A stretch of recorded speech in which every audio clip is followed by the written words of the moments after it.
Shpeshherë ka pas koalicionet mëdha dhe me numra shumë të lartë për të siguruar fitoren, por rezultati ka dalë ndryshe në teren. Prandaj, këto koalicionet ma shumë janë një lloj imazhi për të krijuar një frymë dhe orientuar votuesin, por nuk janë në asnjë mënyrë përcaktuese, sepse përcaktuese do të jenë fond votat e qytetarëve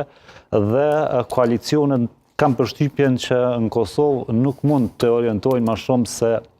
10 deri 20% atyre votave që i kanë pas, do të thotë në 2 javë ose një muaj më herët. Pra, edhe votat e veta nuk mundën me i bërë 100%, por nuk besoj ma shumë se 20% i atyre votave. Dhe në këtë kuptim, pra, është një mbështetje e lehtë, por që mund të ketë efekt për përcaktim të fituesit, për shkak që në zgjedhje në raundin e dytë e dim që ai që ka një vot më shumë se tjetri fiton dhe kjo i jep një lloj epërsie. Mbetet me pa prej komuna më interesante që unë po i shoh dhe besoj që do të ketë rezultate interesante është Mitrovica, kampioni këtyre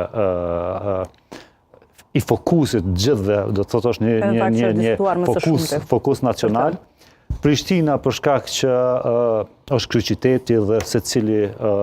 ka jetesën këto dhe ndërlidhet në një mënyrë me Prishtinën, dhe po ashtu edhe Fushë Kosova nuk them që nuk është komunë interesante, edhe Fushë Kosova mund të ketë një garë interesante që vështirë për të bërë një lloj parashikimi, dhe ana tjetër është një komunë kogja e rëndësishme.